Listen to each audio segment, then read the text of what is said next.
Time to take a look at what's grabbing headlines around the world. Once again, joined by Florence Villamino. Hey, Will. It's Gambia today, grabbing a lot of headlines in the spotlight. Very volatile situation. Their African leaders giving Yahya Jammeh an ultimatum to relinquish power with Senegalese troops already in the country. That's right. Let's take a look at Slate Afrique. We can get all the latest details. They're talking about that military intervention to install a new president. Of course, for now, the troops have been told to stop their advance. There's that noon ultimatum today for Yahya Jammeh. There's an interesting article in this Senegalese paper, Sud Quotidien. It's an opinion piece by an economist, Mamadou Dione, and he actually likens Jammeh to Adolf Hitler. It's quite a harshly worded opinion piece, but you can see also talking about the importance for citizens in Senegal to stand by ECOWAS, the economic community of West African states, in support of Adama Barrow and in support of a free Gambia.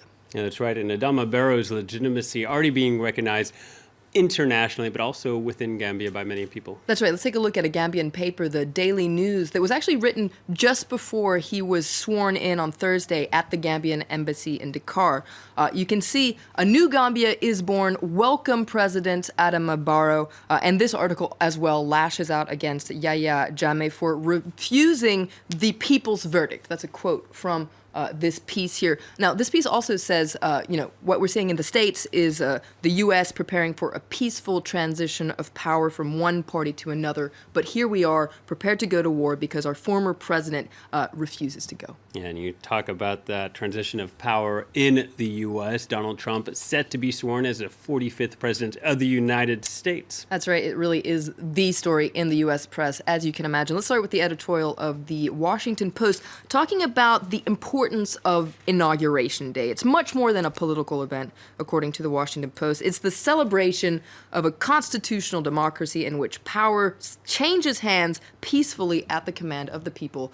Now, of course, this year is particular. The Washington Post focuses on that and says, many people don't want to celebrate this year, particularly Democrats, as you can imagine. So they're taking a look at what's the right response to have. You can see they're talking about the importance of having respect for the office, for this very important office of the presidency, and having hope for the nation, all the while hoping that the new president is going to earn respect in his own right. That's right. And the Daily Beast has a message for all those who might be tempted to tune out later this afternoon. That's right. You keep hearing liberals say, I just can't watch. Well, the Daily Beast says, sure, humans naturally have an aversion to pain, but though it may be tempting to boycott the inauguration and change the channel, we can't afford to look away anymore. So you can see this message to liberals. Here's how you fight back under Trump.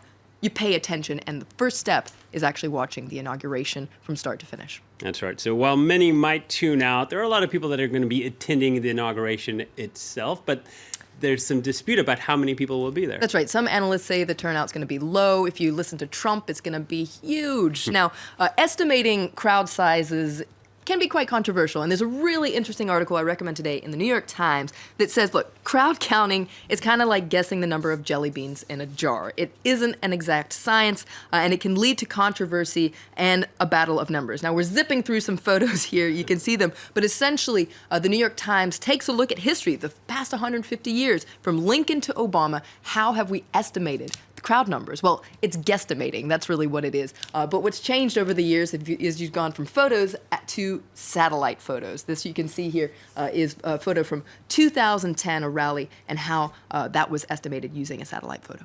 And the New York Times, not the only one to look back through history. Politico has looked at past inaugurations and what went wrong. That's right. Now, if you're going to read one article today, I definitely recommend this article in Politico. It's by Joseph Cummins, a historian, actually, in presidential campaigns, looking at the long history of inauguration drama. You can see that photo. That was Dwight Eisenhower being lassoed by a cowboy in 1953. If you think that's bad, Ulysses S. Grant, at his inauguration ball in 1873, it was so cold that canaries, specifically brought in for the occasion, froze to death in their cages. Now, you might think that's bad, but there's another example. This was 1841. William Henry Harrison made the longest inauguration address in history. He was standing outside in freezing cold weather without a coat, and he contracted pneumonia and died a month later.